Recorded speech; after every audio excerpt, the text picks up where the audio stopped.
Hello, everybody, and welcome back to the Sanderlanche podcast. Today, we are discussing chapters 14 and 15 of The Way of Kings by Brandon Sanderson, wherein Kaladin tries to get his bridge crew moving in the right direction, more metaphorically than literally, but maybe a little bit of both.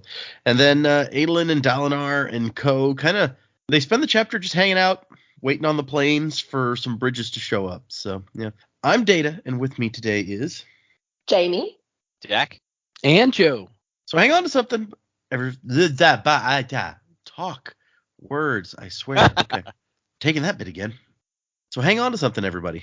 The Sanderlanche is about to begin. Fear in the blade, the spirits of the fallen faith, soil and degrade, my legacy and name, penned in the code, to father duty long bestowed, burdened by the shame. When order dies, there will be no pride in victory. When honor dies, I will be denied by history. I give my everything, return the reckoning, clear of the ghost bells my eyes. When honor dies. So yeah, 2 more chapters. I don't know that they're super eventful chapters, but what did you guys think of 14 and 15? yeah, I mean, not super eventful, but I feel like I like Kaladin's chapter. I'm enjoying his turnaround and his conversation with Syl as well. I thought was quite good. Obviously, there's something going on with her. I feel like it's like a great little eye of the tiger moment for him, really trying to prove something to the team. So I hope that works out for him. Otherwise, he's going to be very exhausted for a very long time trying to motivate people. The fallout after the chasm fiend as well. Yeah, I still really like Dalinar. I like getting his perspective and his son and his nephew and Sadeas, and yeah, there's a lot of drama there, more than I sort of anticipated there would be. But nice little tie into obviously the title of the book, and in the prologue when the king died and had his words written by our white assassin or assassin in white. Yeah, and no one really understanding that wasn't the king that wrote that. Pretty cool. Lots of little things to just pick up on, but yeah, not a lot of action, but I think it was good. Enjoyed reading them. Yeah, I don't think at the time when we saw Seth write that for him and leave it behind in the prologue, we didn't know that men don't write, so it didn't come off as unusual to us. And then looking back, it's like, oh, that would look strange, right? Yeah, and I mean, it wouldn't be hard to believe that someone had a secret talent of being able to write something. Okay, if you're hiding all sorts of things, maybe writing is one of them. But we obviously know different, so yeah. It's going to be sort of fun to see that play out. Yeah, I just like how they're like, man, if he was really keeping that a secret, it's a shameful thing for a man to be able to write. Yeah, it's like, oh my God, he's keeping a diary. The contents aren't embarrassing. It's just the fact that he writes it. Yeah, no, I can't believe it. How could a guy? Yeah. No, interesting chapters. Like Kaladin's little workout session to try and intimidate the others was kind of funny. I think the highlight for me this week was the delving into the relationship between Dalinar and Sadeas. Just it was interesting to see. Oh, okay, so Sadeas is actually, we thought he was just a slimy git, but no, he's actually got some principles. And it's like I love this dynamic of he and Dalinar hate each other, but they are both sworn to the same thing, so they are going to work in cohesion with each other. I thought, oh, that's a cool little wrinkle. Like Sadeas looks like he's being set up as a villain of the piece, but he's not just a strap venture kind of villain. He's got a bit more to him. So I really like that. I think that's pretty cool. Yeah, he seems, at least from Adolin's perspective, well, no, that's not fair, because he's also in charge of the army that Kaladin's in, and so yeah, he doesn't seem like he's being set up to be a nice guy. That's for sure. Yeah, these chapters, kind of echo what everybody else said. The Kaladin stuff, you kind of are rooting for him. So the fact that it's not going super smoothly to start out with. While not surprising, is like a little like, oh man, I wish this was going better for him. What I found a lot more interesting was the Syl like becoming self-aware type stuff, because obviously there's some kind of force setting that in motion, you would have to think, and so I wonder what that is. And then all the Dalinar stuff good. Again, any perspective that we got from Adolin, I was kind of annoyed once again. But we learned the reason why the book is called Way of Kings, I guess, so that's cool. Well, maybe not the whole reason, but at least like we know that Way of Kings is a thing in the book. Mm-hmm. So yeah, it's good stuff. I am definitely excited to read more. I feel like only due to the fact that this book is written in as a longer book, I feel like we're not getting enough good meaty chunks in each section. Like last week was pretty good because we got like a whole little bit where like they're going to the hunt and then they hunt the thing. But this one I felt like I got to the end and I'm like, oh man, I want to keep reading. So yeah, I'm excited to be able to continue to read it. Sure. Yeah, I kind of, after I read them, I felt the same way. I'm just like, oh, this, you want something more, especially after you said after the last two chapters were just a nice duo where you got a whole kind of story. Here it's like, oh, well, I wanted more. But the next chapter is somewhat lengthy. Would have taken us pretty past our normal max. So, what can you do? But yeah, I agree. I think both Jamie and Joe are enjoying Kaladin's story at this point that they mentioned. And so I agree there also that it feels like something's starting to happen there. He's turning things around and I want to see more. Okay. Well, I guess let's move into these chapters. Our first one is called Payday for a good reason. It's because it's the chapter where Kaladin gets paid. Who would have thought? And our epigraph says, "Let me first assure you that the element is quite safe. I have found a good home for it. I protect its safety like I protect my own skin, you might say." So that sounds like someone's absorbed some power. Some power from what? Oh, but honestly, it made me think of like Hoyd and Elend eating the Laracium and like absorbing it into them.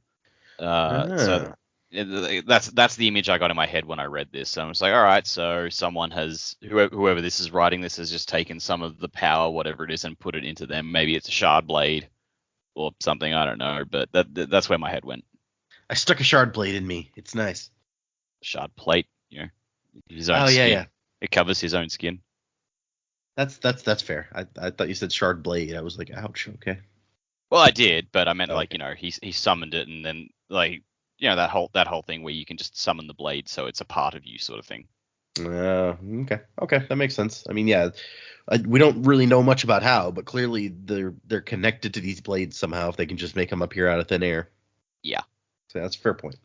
So it's the next morning after we last saw Kaladin, and he gets up and he starts waking up all the other bridgemen. There's there's 34 members of Bridge 4 currently, so that's 33 guys other than him, and he's getting them up, organize, out of the barracks, form ranks, and nobody wants to do that. And so he's like, okay, and he goes over to Moash, who's like a stronger dude. He's an Alethi, and Kaladin needs an example. He can't use one of the skinny guys like Dunny or Narm. There's a guy called Dunny. That poor bastard. If you're not familiar with Australian slang, Dunny is another word for toilet. Yeah, nothing else to be done with that. I'm just we're gonna leave that and move forward. That is every time I see this guy, I'm gonna think, hey, look, it's toilet dude.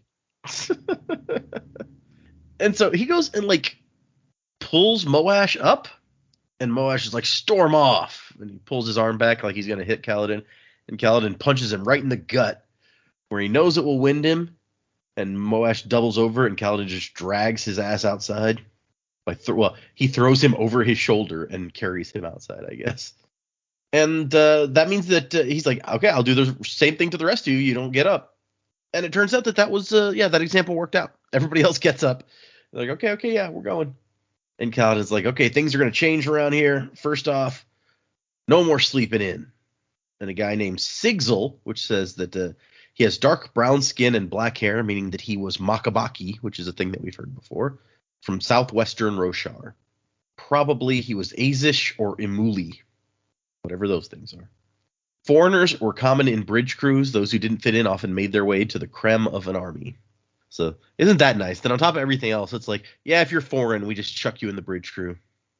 Yeah, between this and a lot of the stuff we learn about Alethi culture in the Dalinar and Adolin chapter, I'm just like, I don't want to be an Alethi. This sounds awful. Yeah, right. It doesn't sound great. I agree. And so what Kaladin tells them is like, I'm your bridge leader, so my job is to keep you alive. I can't do anything about the Parshendi arrows, so I'm going to have to do something about you. We're going to make you stronger so that you can run more quickly and get the bridge in place. And we're not going to lose anybody else. And everyone just kind of stares at him until one guy who says, a hefty, thick-limbed man bellowed out a laugh. He has deep red hair and was nearly 7 feet tall. The Unkalaki, simply called Horn Eaters by most, were a group of people from the middle of Roshar. He had given his name as Rock the previous night. And this Rock fellow is just like, is crazy man who now thinks to lead us. I just picture like a redheaded Ivan Drago. Right? Yeah, no, I kind of have the same thing. If he dies, he dies. Although I think, in my mind, this guy is like, as tall as Ivan Drago, but like wider.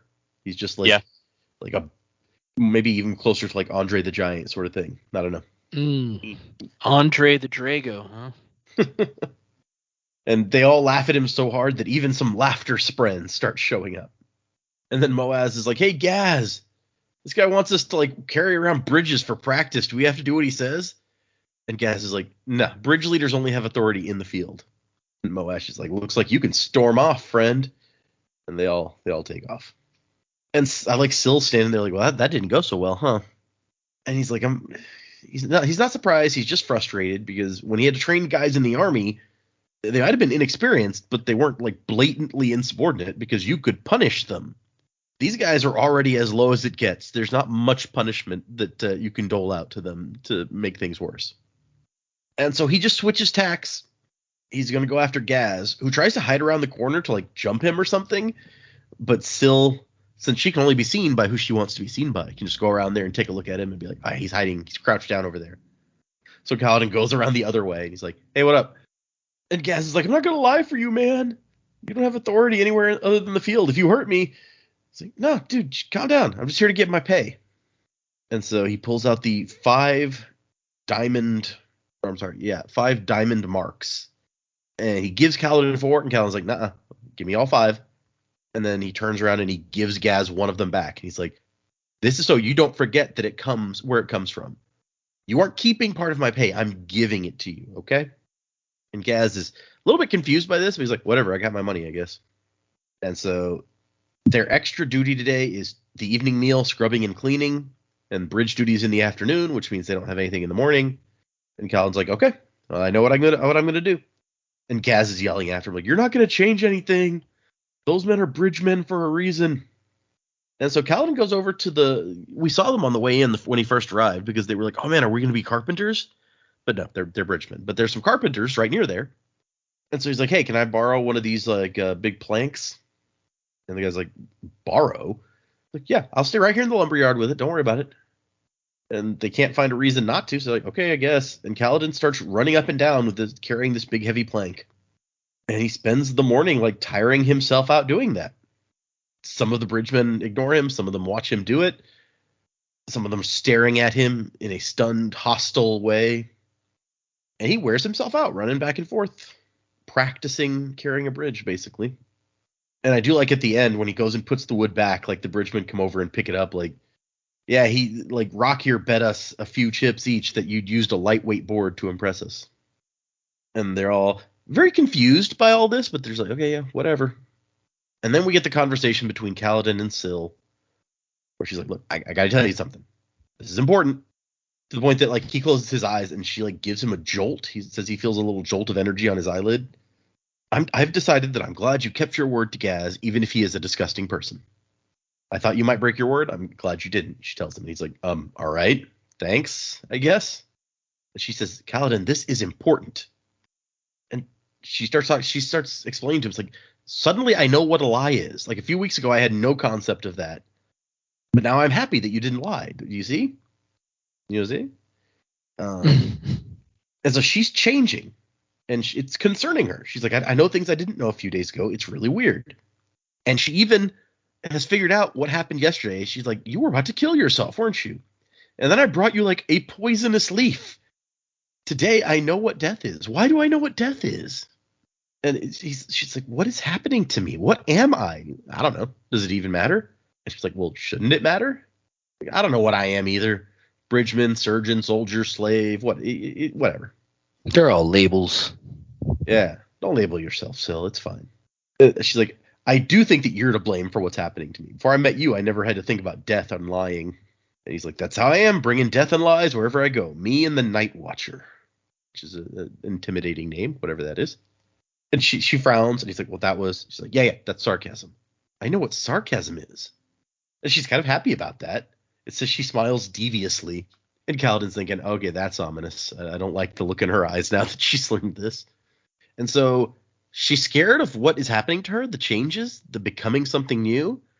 But she doesn't want to go back to how she was either, where she didn't know these things. She doesn't like the idea of that either. So he's like, okay, so you're scared to go onwards, but terrified to go back. I know how you feel. Come on, I need to eat. And there's some things I want to pick up after lunch.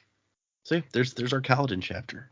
Pretty straightforward, but some interesting, as you guys said, some interesting discussion with Syl here. Yeah, not a lot going on, but a lot going on, you know? As our friend Galadon would say on Roshar, understand? Yeah. Cool. Okay, the second chapter that we did is The Decoy. And this one says, you do not agree with my quest. I understand that so much as it is possible to understand someone with whom I disagree so completely. So we're back out on the Shattered Plains, 4 hours after the Chasm Fiend attack. Adolin is overseeing the cleanup, and they have decided to wait for some mobile bridges. So last time, like, this area that they're in still has permanent bridges that connect it to other plateaus. So the Chasm Fiend destroyed one of those permanent bridges. They didn't bring any temporary bridges. They weren't planning on going where they would need any. So they got to wait for somebody to come and, bridge that gap. Although it says there's another bridge off of this plateau, and they could have like gone that way and then circled around a different direction on permanent bridges. But Dalinar figured that it was a good idea to wait and let the wounded be attended to and such. And Sadeas in particular was not happy that they're just having to sit out here and wait, but whatever. Dalinar's in charge of this expedition. 50 men dead, twice as many wounded. Many were men Adolin had known, so that's kind of, sad. When the king had been given the initial estimate, he'd brushed aside the deaths, indicating they'd be rewarded for their valor with positions in the heraldic forces above. So he's just like, yeah, whatever. They're dead. Who cares? And Adolin's out here thinking about lots of things, about his dad, about Sadeas and the other people who are tearing his dad down all the time. Although, for the moment, they're not talking shit that he's heard because of how impressive Dalinar was. But he's afraid it won't last. Dalinar was heroic, but only infrequently. So he goes to give the final casualty report to the king, knowing he will probably be mocked for it. But it's the job. What are you going to do? And then as Joe points out, Dalinar's out here just looking eastward. Yeah, I think Jamie pointed it out, but yeah. Oh, was it? Okay, sorry. We all talked about directions. It's fine. Sure. East, south, west, north, southwest if you're feeling crazy. Oh, man, step back. Yeah. Right? You don't want to mix them up. Or like south by southwest or like east. So That's why there's so many books, right? Right. We can only cover the basics now, but we'll get into more complex directionality later. Right. So it's not just the latitude, four. longitude. Right. It's not just the four cardinal directions. There's also going to be, like you say, latitude, longitude, verticality. Yeah. Oh, it's the way of kings. We got to figure out which way we're going. Yeah. Which way are we going? Yeah. Dalinar is We actually figured it out, Brandon. We figured you out. The symbol on his shield is a weather vane. That's right. For that, you get this riff. Wait, never mind. Wait. Okay. Hold on.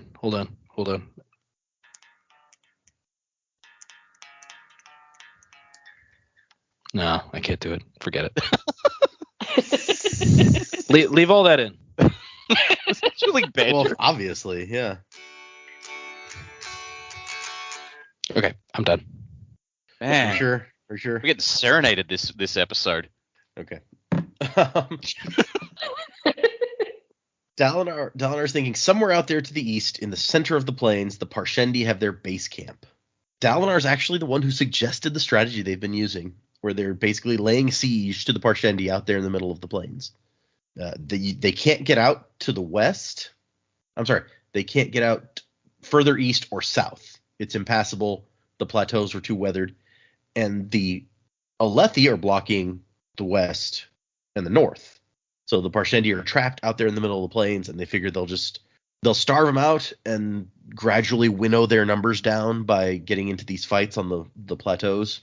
Because as he points out, if they just take their whole army out into the middle of this giant shattered plain, one disaster means they're stuck out there with no way back.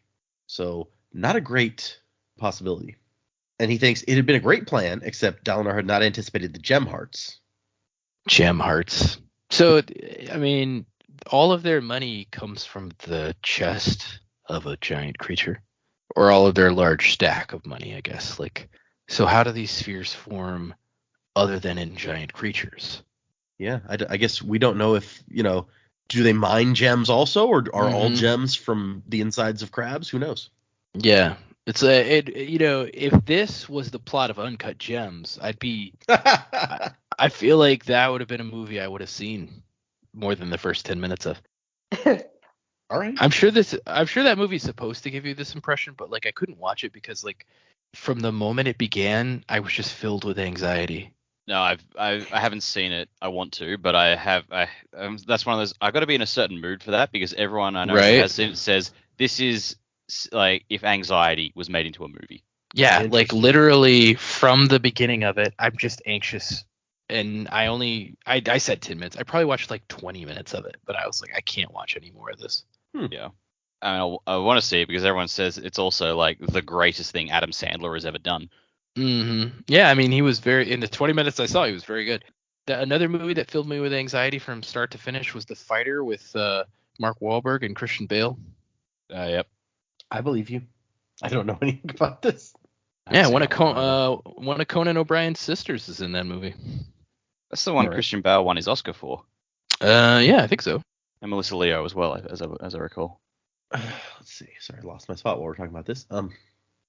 You got anxiety. Yeah, right.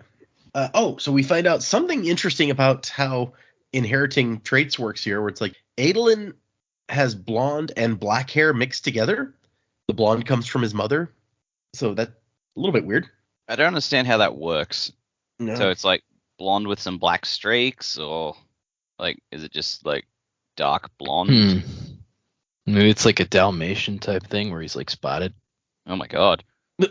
I definitely get the impression the way that it says mixed that it's more like some of it is blonde and then some of it is black. But maybe I feel like if it was just like a dark blonde or whatever, that it would say something like that instead of that's what I thought as well. But I'm just like, well, what else could it be? Like unless it's like those cat patterns where they got really dark fur but some yellow mixed in with it. Yeah, or maybe it like comes off. Yeah. Yeah, or maybe it comes off looking like highlights, where it's like, the roots are one color, but the tips are a different color. Could be. Most gem hearts are harvested quite differently from how this one had been today. Sometime during the life cycle of the chasm fiend, they sought the western side of the plains, where the plateaus were wider, climbed up, made a chrysalis, and waited for the coming of a high storm. So that confirms so it says what we were talking most about last time. Yeah. Yeah, and it also says like most. So like again, do all spheres come from these heart gems, or it's just like what? Yeah, what's happening? It's very confusing. It's like again, it's like trying to wrap my mind around the fact that like Lerasium and Adium were metals, but they were the bodies of these two gods. Like what? What? I don't understand.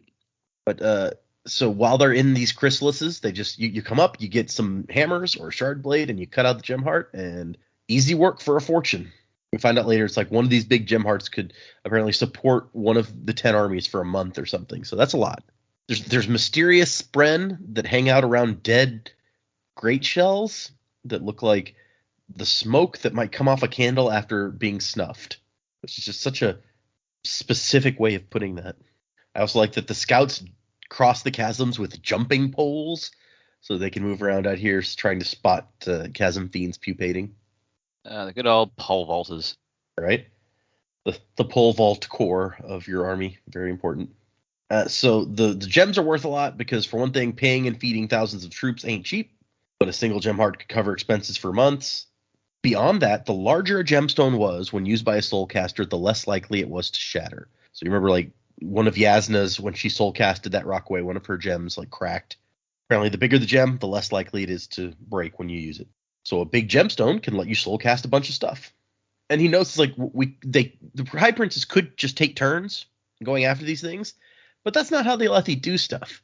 Competition is doctrine. Vorinism taught that the finest warriors would have the holy privilege of joining the heralds after death, fighting to reclaim the Tranquiline halls from the Voidbringers.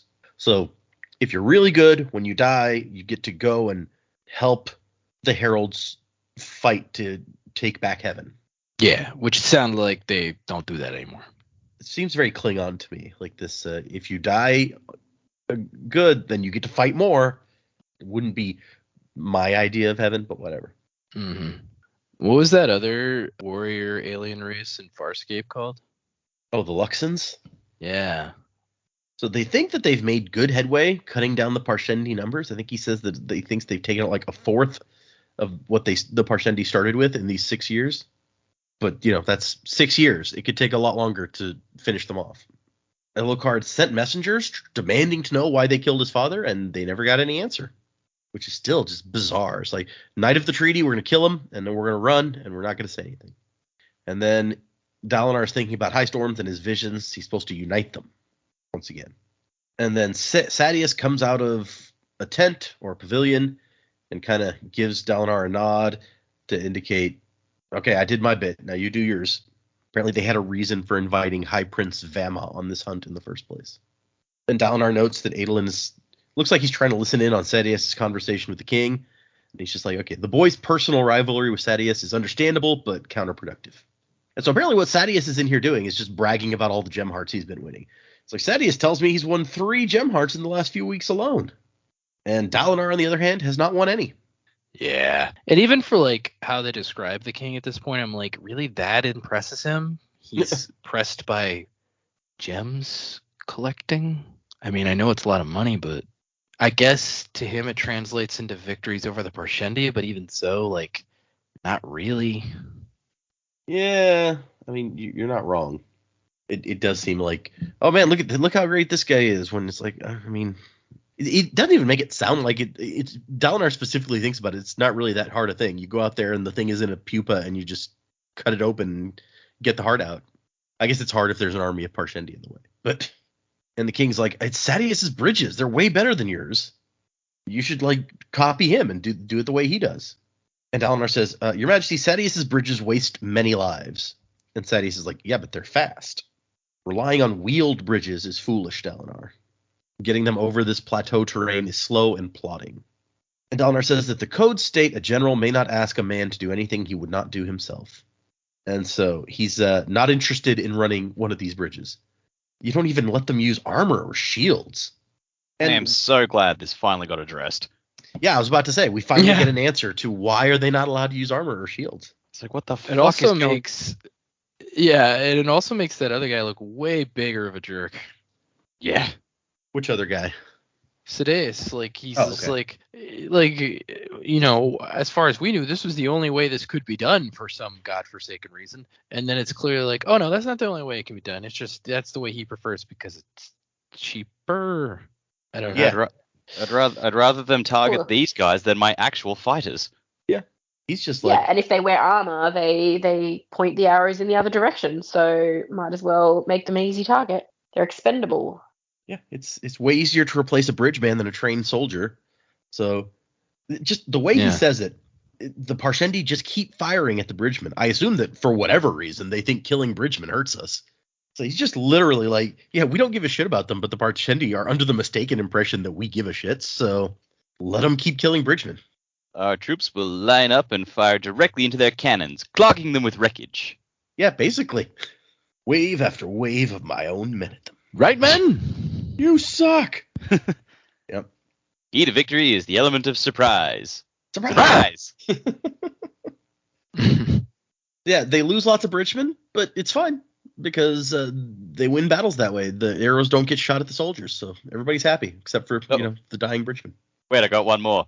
Okay. Like, why is this godforsaken ball of dirt worth dying for? How should I know? You're the ones who are going to be dying.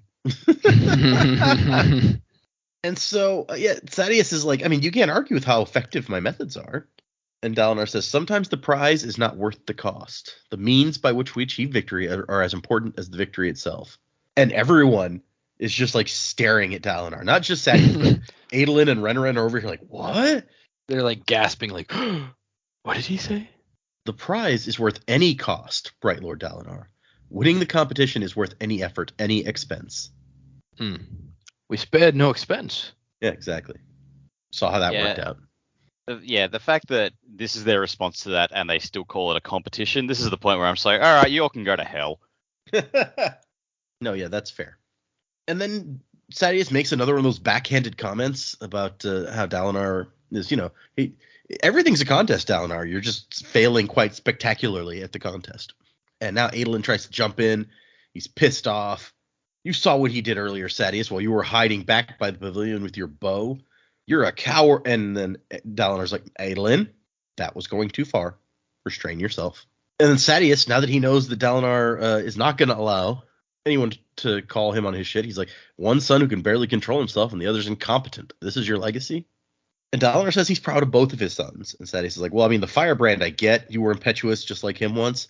But the other one ran out there unarmed, didn't even draw a sword or a bow. He's useless. And then that's another one of those everyone stops for a second moments. And Adolin puts his hand out like he's going to summon his sword. And Dalinar has, no, I'll handle this. Thaddeus, surely I did not just hear you openly before the king call my son useless. Surely you would not say that, as such an insult would demand that I summon my blade and seek your blood, shatter the vengeance pact, cause the king's two greatest allies to kill one another. Surely you would not have been that foolish. I must have misheard. And Thaddeus is like, yeah, I mean, probably you heard me wrong. I wouldn't do something like that. Smarmy little shit. Guy's an idiot. And so Elkar's like, okay, so I guess we're done with that.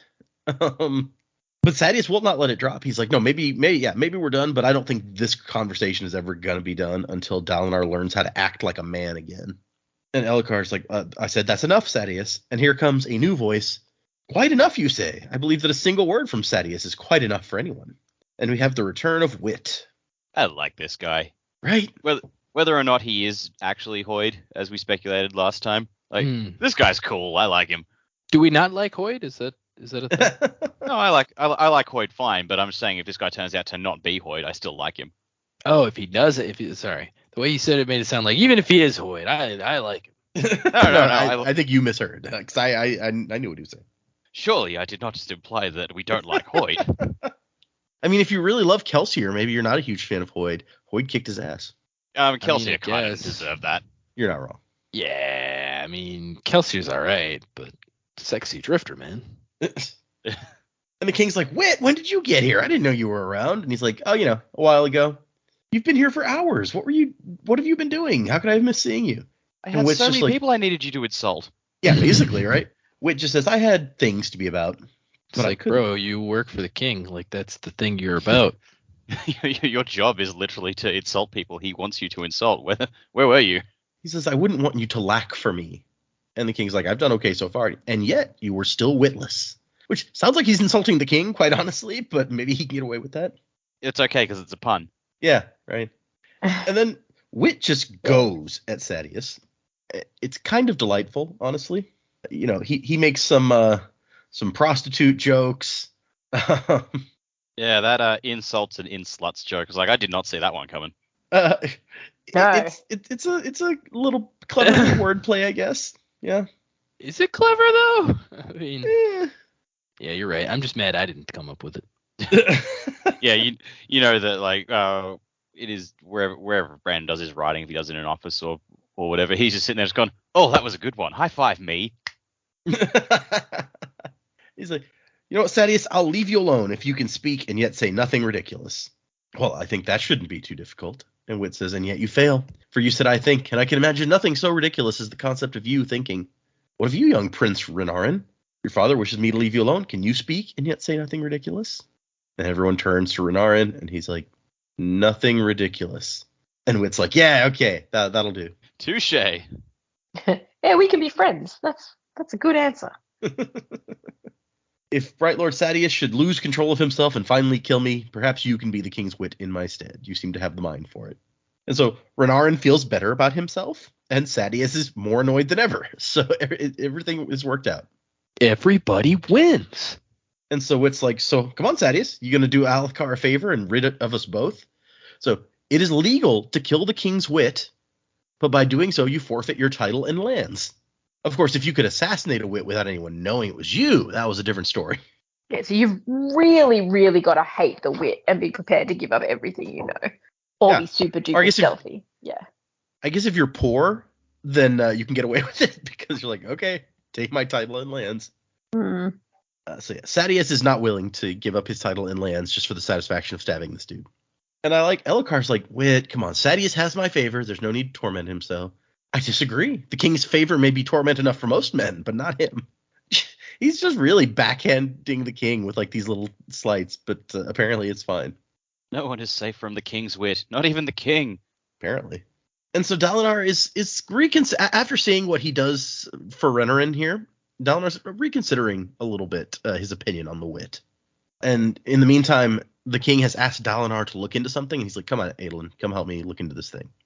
So we remember during the battle, the king's saddle girth broke and he fell off of his horse. And so the king thinks that it was cut, that it was intentionally sabotaged to make him fall off his horse. And so Adolin and Dalinar are looking at it, and they're both like, I mean, maybe it was cut. I don't know. We're not leather workers. What do we know? And Dalinar's like, I mean, I think maybe the break is smoother on one side as if it were sliced so that it would rip. And Adolin's like, but what's the point of that? Like, a guy falling off horseback is not going to hurt. It's not going to hurt a shard bearer, somebody in armor. If it was an assassination attempt, then it was an incompetent one. And Dalinar's like, well, I mean, even incompetent assassination attempts are sort of our duty to look into if we're protecting the king. So yeah, still an attempt, man. You still got to look at that. Yeah. So basically, I think that they end up on, let's take it to some leather workers and get like opinions of people who actually do know a thing about this. And they're talking about possible people who might be going after the king. Check to see if Royan is still bitter about Wit's insult at the feast last week.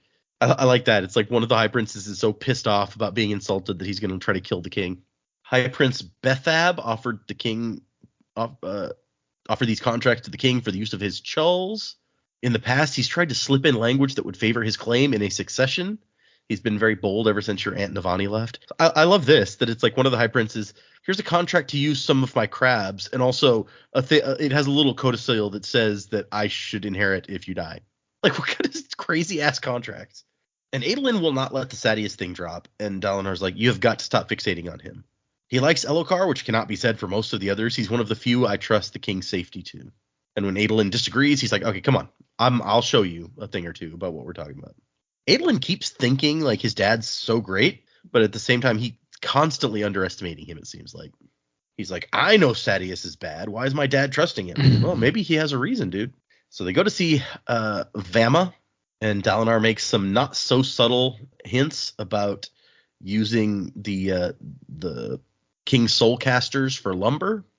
Apparently, providing his soulcasters for people to use is like one of the primary ways the king taxes the high princes, because everyone needs soulcasters to make food or buildings or what have you. That's one of the things that you realize quickly here is, like, in this very warlike culture, if you have guys that can just make food with using emeralds, then supply lines become a thing that you're not having to worry about, which is one of the primary things that restrict movement of armies. So it kind of makes a huge difference. And they go to see Sadeas after dropping these hints. And apparently Sadeas preempted this discussion by telling Vama that he was going to double the price for the wood that he'd been selling him. Sadeas controlled the only large forest in the region, so he's the only one with a ready supply of wood that is not soul cast. And Adolin realizes, oh, these guys invited Vama on the hunt just so they could maneuver him and like do this. And Dalinar's like, maybe we should tell the king about us doing this kind of thing. And Sadeas is like, I mean, I've tried. He doesn't have the mind for this kind of thing. Just leave the boy to his preoccupations.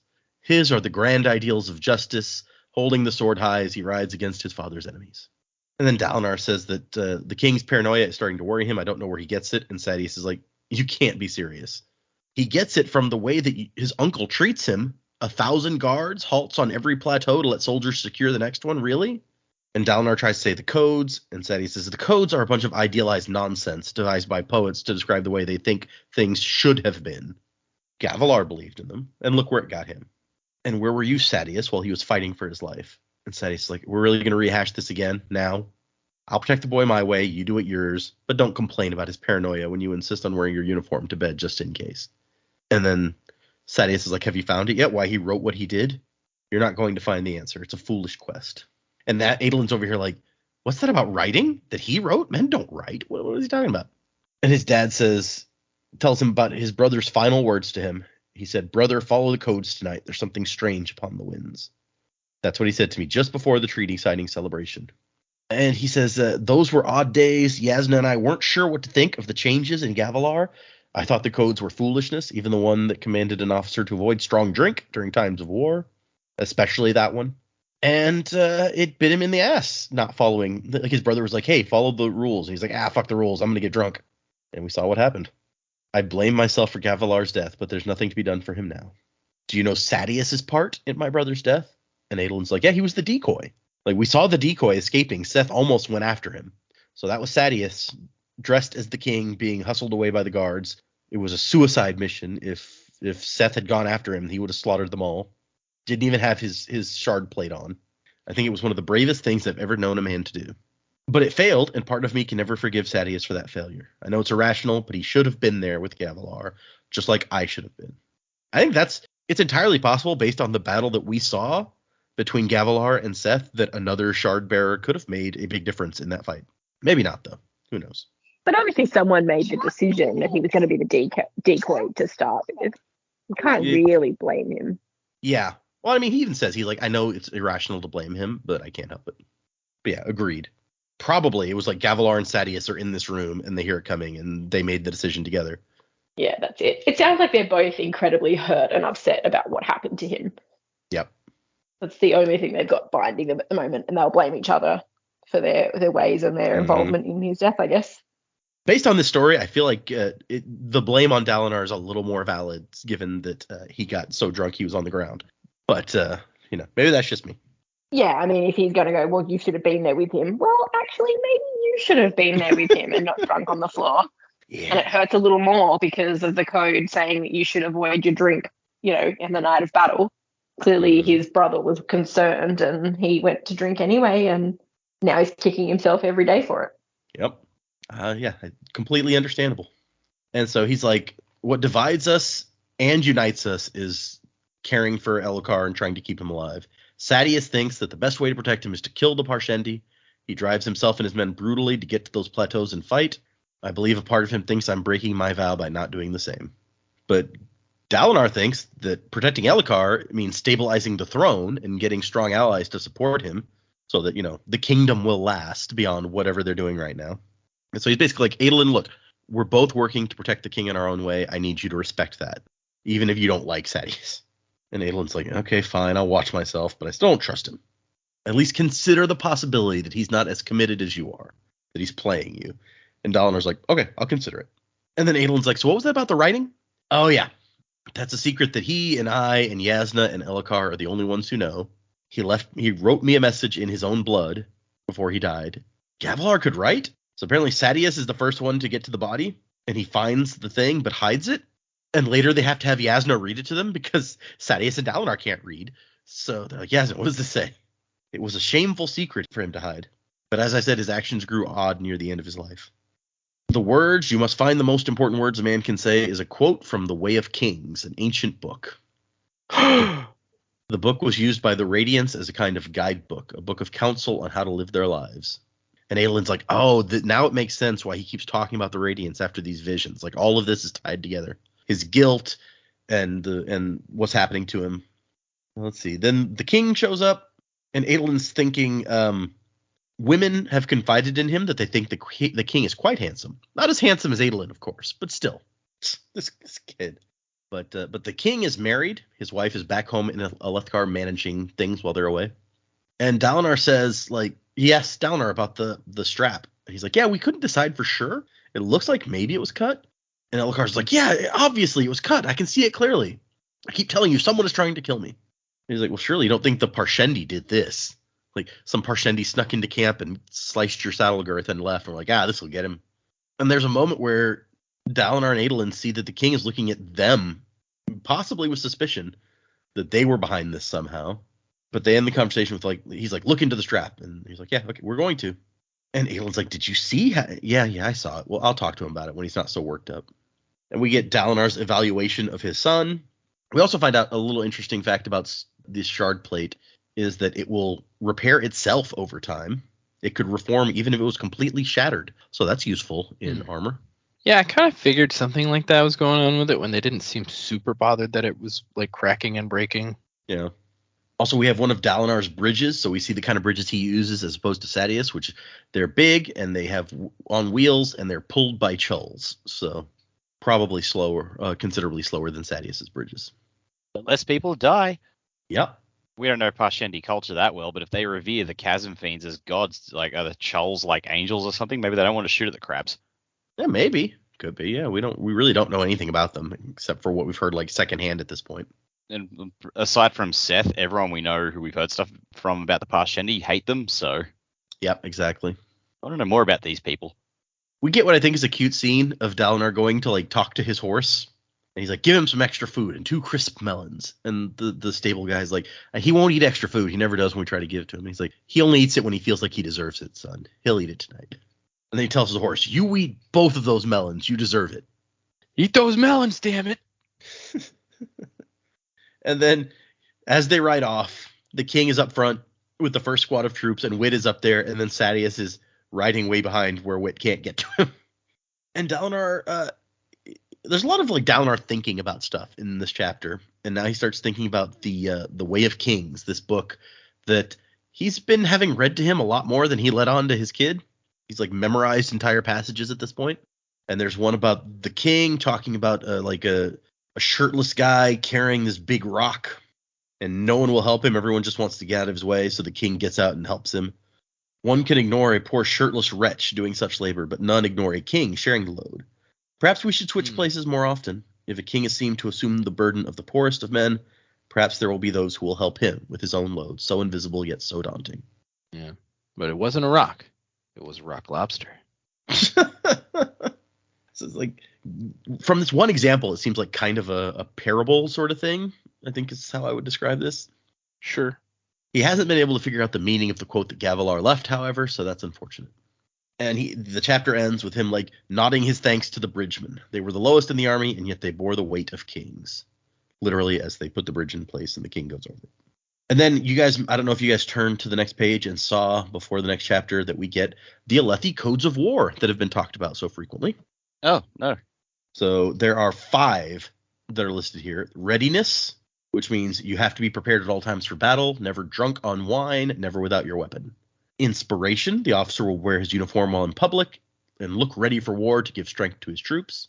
Restraint, the officer will refrain from needless duels, arguments, or squabbles with other officers to prevent injury to men who may be needed to command. Leadership, the officer will require no action of his soldiers that he would not be willing to perform himself. And honor, the officer will not abandon his allies on the field, nor seek to profit from the loss of his allies. So there you go. There's the codes that we're talking about. A lot less complicated than I think of when I hear somebody say the codes. Yeah. I picture like a massive book when you say the codes, like the whole big thing to memorize, but it's really not that bad. Every time they've mentioned the codes up until now, I just imagine Dennis Quaid shouting, "A knight is sworn to valor," and then the Sean Connery dragon comes and picks him up. As you do, yeah. Fucking great movie, that. But I like how kind of basic these things are. It's like, have your weapon with you. Don't get drunk when there might be a battle. Don't abandon your allies on the field. These are things that seem really straightforward to me, but that all these Alethi are like, yeah, those are ridiculous. Nobody follows the codes. All right, then. King is above the code. Because the codes really aren't asking of that much. Right? Exactly. That's what I'm saying. So yeah, what are these guys doing out here that they're like, we're not following the codes? Are they just, maybe they don't refrain from needless duels, arguments, and squabbles? They certainly don't seem to do that. Well, they definitely make people do shit that they're not going to do themselves. That's fair. Yep, 100%. Except for Dalinar. He could definitely say, all right, now I want you to go out and you catch that giant lobster claw. Sir, I've already done it. Yeah, it's your turn now. Okay, I'll show you how it's done one more time. But then you got to do it yourself, okay? I don't think I'd ever noticed before, either on the same page with the codes, like there's drawings up on top of men fighting, and like some of them are like, it's perfectly reasonable, like two guys with swords going at it. There's one picture of a guy with a sword and another guy who seems to be just grabbing the sword blade, which that's not a great plan. And then there's a guy with a sword swinging at another guy, but the other guy appears to be like his legs are crossed and he's floating in the air with his hands up. So it's like a yogi or something. I don't know what's going on there. An airbender. Been in the air, hey? Yeah. Anyway. He's actually trying to surrender. Yeah. He's like, please don't. Both hands up. He's like, hey, no. Can you not? Yeah. It turns out that guy sitting down with his hands up is drunk. He didn't follow the code. He did not follow the codes. That's why, yeah, he's just super drunk. Okay, predicaments. We got a little more Kaladin, a little more Dalinar this time. Where do you guys think? Where's this all going? What are we doing next? Yeah, I mean, still not a huge amount to go off though. I am going to throw out that maybe the bridge crew is Bridge 4, just because they were on the afternoon shift and it feels, well, I think it's afternoon, so maybe. I don't know. Maybe that works. I think when Kaladin gets his crew up to scratch, I think they will, at the very least, capture the attention of Dalinar, if not Elhokar, and maybe switch armies or something. I'm not even sure if that's a thing that can happen, especially when you're paying off a slave debt. Syl, she's the Windspren, but I reckon maybe she's not a Spren. Maybe she started her life like the same sort of way, but she's obviously going on a journey that is abnormal, and she knows it's abnormal as well. So I guess it's not really a prediction. Kind of is, but yes, she's not a Spren. Hating like a Spren, but not a Spren. I think it was Dak predicted that Dalinar wouldn't make it out of the book alive. I hope he does, but I feel like it'll come down to maybe Dalinar and Sadeas. Like, they're going to have this tension between them, and I feel like really one of them's going to have to continue on for when the king is no longer around. So maybe one of them will go and one of them will stay alive. But I don't know which one yet. We'll see how we go. So a whole bunch of like kind of non-prediction-y predicaments for me today. So do you think Adolin is right that we can't trust Sadeas after all?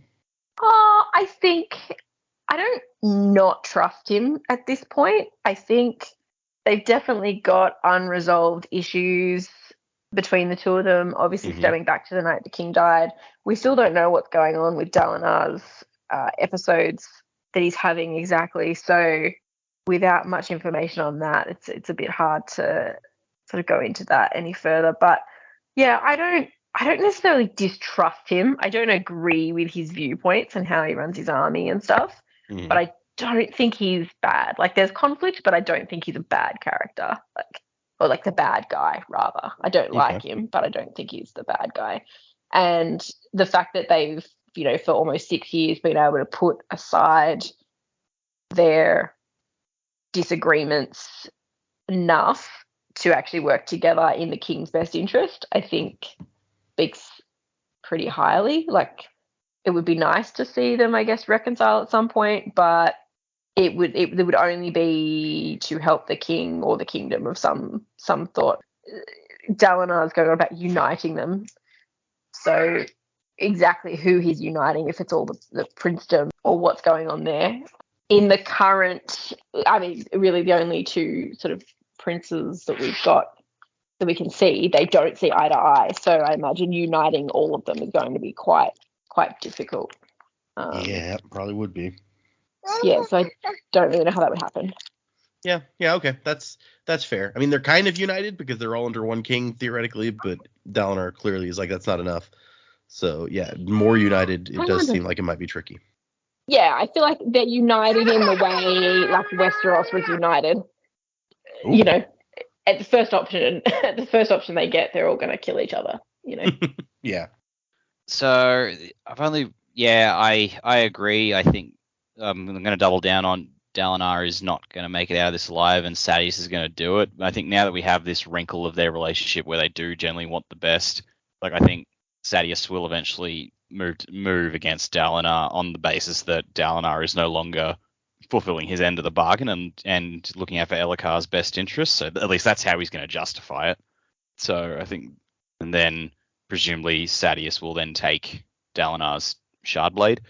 But an unexpected wrinkle that'll come out of that is Dalinar's horse. The fact that, he seems to respond well to good people and good masters, and think, maybe Kaladin will wind up with this horse. Like, it will just refuse to obey anyone else and disappear off, and then Kaladin will find it. We'll find the horse out there and just approach it and treat it nice, and this horse will be like, all right, I like you, I'm going to stick with you. That would make sense. Yep. No, I'm behind that. Yeah, that's all I got. Okay. So if Sadeas ends up with Dalinar's blade, I guess it's real obvious who killed Dalinar. So it can't be like he's trying to hide what he did or anything. Would the king have a problem with this? If we know there's a formal system in place for duels, and stuff. Hell, we nearly saw one erupt just in these chapters between Dalinar and Sadeas over Sadeas's insulting his son. Mm-hmm.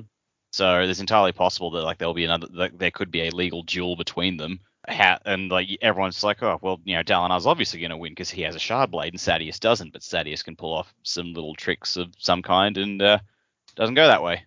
Okay, yeah, that makes sense. So here's the official prediction that I'm going to take from this for Dak is that we're going to see a duel between Sadeas and Dalinar at some point, and Sadeas somehow comes out on top. That's I feel like that's the most dramatic of the scenes you've predicted. It was really just a preamble because I just wanted to get to the horse thing, but sure. Yeah, I mean the horse thing. If Brandon didn't hate horses so much as we've previously established, then maybe this is where he says, oh, I've been mean to horses. Maybe now I can give the horses some. Because I did see some get knocked away last time in the Chasm Fiend attack. We didn't hear about horse casualties from Adeline. We only heard about people casualties. It's true. Yeah. Are there many books that talk about horse casualties, though? Just as part of the normal process. Yeah. I guess that's true. Yeah. I don't know that I have enough information for the Kaladin portion, but I'm going to predict that he will start to make headway with this issue here of trying to get these people, enthused about staying alive and being good bridge workers. Yeah, we don't need Bee Gees right now. That's okay. And then we got Syl. Yeah, I think I agree with Jamie. I don't know that maybe she's not the kind of Spren that either she's I don't know if Spren can change another Spren, but maybe she's not a Wind Spren, or maybe she's transferring from a Wind Spren into something else. But yeah, I don't know. She's transitioning, sure, yeah. Sure, could be. And then the stuff on the other side with Dalinar and all them. I actually have a pretty wild prediction. It's probably not true, but okay. Rinnerin seems very timid, very humble. Maybe he's trying to kill Elhokar. Ooh, secret bad guy. This is our first secret bad guy prediction. Okay. Secret. Well, I mean, if you want to call Sadeas not secret, because Dak's been saying that Sadeas is bad. I mean, he's Kaladin's dickhead boss, so. Yeah. From Kaladin's perspective, he's pretty bad guy, but yeah, no. Yeah. But anyway, yeah. Fair so point. we got Rinnerin, who's kind of off everybody's radar. He's like, he's useless. Well, what if the useless guy's decided that he wants to help his family ascend to the throne, and maybe himself even. So he's decided he's gonna subtly off the king in some way. But then when his dad gets in danger from protecting Elhokar, he's like, whoa, I gotta save my dad. I gotta run out there. And so, maybe he even has resentment in them having to protect Elhokar. So yeah, that's what I'm gonna shoot for it. Why not? You know what? That's really interesting. We don't actually know anything about the the order of what do you call it? The succession order right now for the throne. Right. We know that one Yeah. high prince is trying to sneak language into the contract saying that he should get it. Yeah. Which, yeah, I don't know how that would work. It's like, I don't know that I didn't know it could be negotiated who's going to take over the throne. Right? Yeah. Interesting. Yeah, because if it's like a male line thing, then assuming we don't know if Elhokar has a son or not, but so Dalinar might be next in line. Yeah. If it can't be like Yasna or something. I was about to say, I don't know who's older, Yasna or Dalinar. I would guess Dalinar, but I don't know. I guess, yeah, she's his niece, but I guess technically, yeah, she could have been. Yeah, we don't know. That's a fair point. Yeah. Wait, Yasna's his niece? Yeah, Yasna is Elhokar's sister. Oh, for some reason in my brain I thought Dalinar was Yasna's brother. No. Okay. Gavilar was her dad, and Got it. yeah. So okay, no, this is interesting. I like Sadius aside, I think that this is a very solid secret bad guy prediction because it does seem like it's often the one that you aren't supposed to take much notice of, right? So Yeah. cool. Okay. Let's move into a different thing. We have 2 new patrons. So get your patronizing, that doesn't sound right. Get your fairing list ready, Joe. Yeah, okay, I've got it ready. All right. This one of them I forgot to do in the last episode, so sorry for the delay, but the first one is Dalton. Dalton. I've heard that name before. You know what, Dalton? You strike me as an archivist. You store those memories just like our good buddy Sazed was known for. Yeah. The other one is and I'm sorry, Dalton was at the misting level, and then we have a second one at the misting level, Aurelia, let's see. You can store connection. That's become more important to us recently. Yeah. Thank you for our new patrons. You guys are awesome. If anyone's interested in checking out the Patreon, right now it's mostly me reading The Sunlit Man and posting my reactions. Although I just opened the Stormlight box last night from the Year of Sanderson, so that video is going to be going up. Probably will be out by the time this episode comes out. So, if you're interested in that kind of thing, check that out. In addition to that, we have some emails that I left from the last record that we can hit now. So let me bring those up. The first one is from Amanda Truthwatcher is the signature. SOS is in the subject line. It says, "Hey, Data. I am far behind, still trying to catch up on your podcast. I only recently, maybe last year, started listening to podcasts, even though I've been a huge Sanderson fan since the time I first read The Final Empire in 2015. In 2020, when Rhythm of War came out, I got a huge spoiler the second day it was released because I wanted to remind myself of the shards and vessels that we already knew. I went to the Copper Mine and saw a big spoiler. It was probably the worst spoiler in the book, but now I'm glad that happened. I had posted a warning to everyone else in the Stormlight Archive group on Facebook, and in doing so, met my very good friend who lives near Agra in India. She'd already finished the book, and so we started talking. My husband and I went to India in January to see her face to face, and we had an amazing time. All this to say that she's the one who recommended your podcast to me, and I'm so glad she did. You guys are so much fun to listen to, and everyone has already told you do an amazing job. Now, finally, the reason I'm writing in, I'm on your 3rd podcast of Shadows of Self. I'm going to copy and paste a few messages I sent to my above-mentioned friend because, contrary to the book of an email I'm writing, I don't actually like typing much. So here's some quotes that she's sending as she's reading. I have one more episode of Alloy of Law. I don't want to get to Shadows of Self. I've read it at least 4 times. It hurts so badly every time. I want to know what these people think, but crying emoji, crying emoji, crying emoji. And then, oh, my friend, they just mentioned Bluebell ice cream. It is the best ice cream ever. If you ever come to the U.S., we must go somewhere you can try it. And then, this is a sidebar, LOL. I'm from this Houston area, but live in Denver and the West Coast for the last 6 years. Bluebell is what I miss most from Texas. It's the best ice cream in the country, after all. So. I'd have to agree. I enjoy it. Half gallon of Bluebell cookies and cream is my wife's favorite, and I don't mind it, so we eat it. I like strawberry. Continuing. Okay, so as I said, I'm on the 3rd episode, and every time I hear the song you chose, it makes me tear up. The lyrics are perfect. I can feel Wax's pain acutely every time I listen to the song. LOL, I met Brandon for the Skyward release in Denver, and I told him something like, you storming genius. I have read Shadows of Self at least 3 times, and it hurts so rusting much every time. And he replied, sorry, not sorry. Anyway, I didn't want to harp on about this to my friends, so I thought I would tell you. Thanks for your podcast. Oh, she's caught up, and I asked her what song you were using for Way of Kings, and she told me. I think that's a good choice. Thanks again. Keep up the good work, Amanda Truthwatcher. Yeah, I don't listen to our show a lot, so I don't even remember what song you picked. The song it's the Ghosts of Tsushima song. Oh, okay. It's When Honor called Dies. Yeah, When Honor Dies. Thank you. I was like, it's a chapter of the book. What was it called? Yeah, okay. I got it. It's a That's cool. really good song. Yeah, it's pretty good. The parts that I picked for the song on the show are not my favorite parts of that song, but I felt they were the most thematically appropriate. So Gotcha. Well, that's cool. Also, that like somebody in India listening to us suggested us to someone in the United States. That's pretty cool. yeah, listeners out there, y'all are cool. Thanks. Keep the word flowing. We do have quite a diverse listener base globally. Yeah. No joke. Well, yeah, I mean, I think our listener base is diverse based on the diversity of people who Brandon's enjoy fans. Brandon Sanderson. Yeah. Oh, sure. I don't think anyone's listening to our show that isn't already a fan of Brandon Sanderson. No, that. I mean, maybe maybe somebody I know, but I doubt they're listening through all of this just because of that. Yeah. we're just riding his coattails. It's all good. People who just like never read a Brandon's book, never going to read a Brandon book, but I'll listen to all, what are we up to, 170 odd episodes of this. Yeah. Let's see. Now I'm pulling up the stats again for October. Oh no, not the 2023. stats. Oh jeez, what have we done? The U.S. was 59.7% of our viewership. Oh, okay, that's actually not a giant chunk. I mean, considering.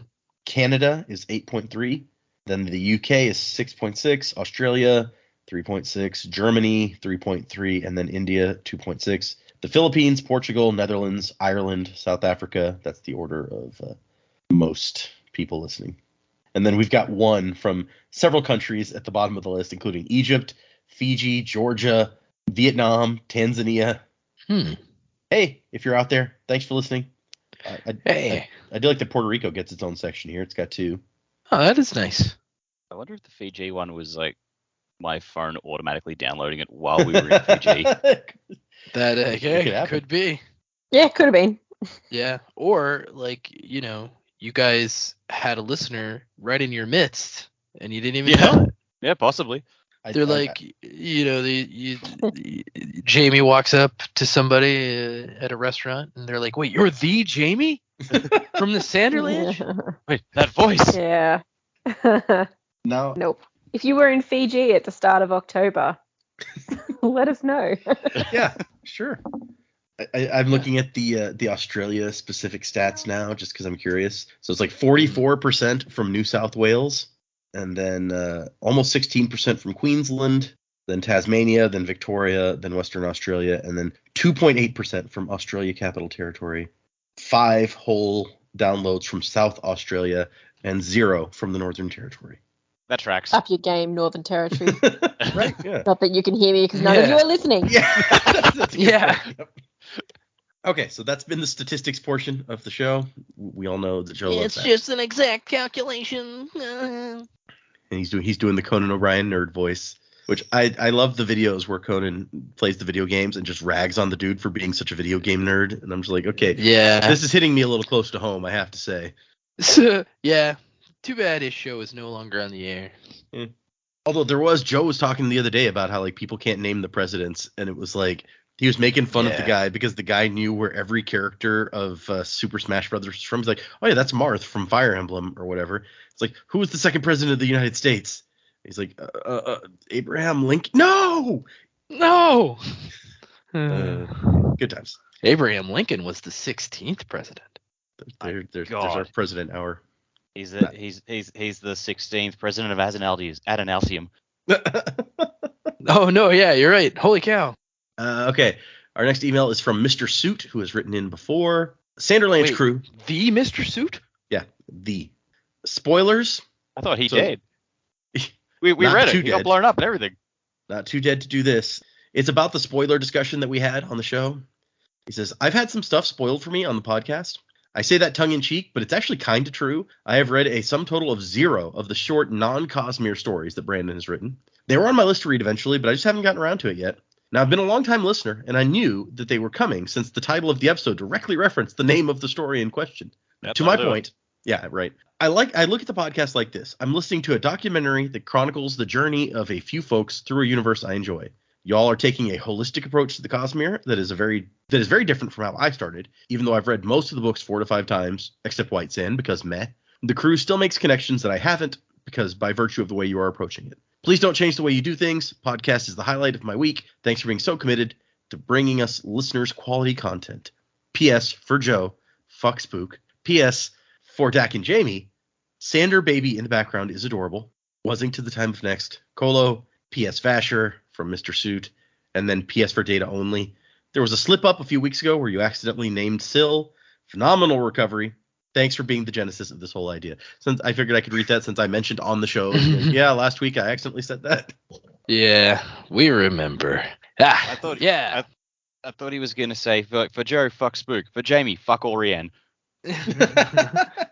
Hey, look, man, your sentiment is so well received that we made a button about it. So. Yep. A button that after concerns raised will not be sold by us. Yeah, well, it's not our fault that Brandon picks a name that could be construed in a different way. It's the world's fault. That's whose fault it is for being racist. It's also freaking partially jerks. Brandon's fault.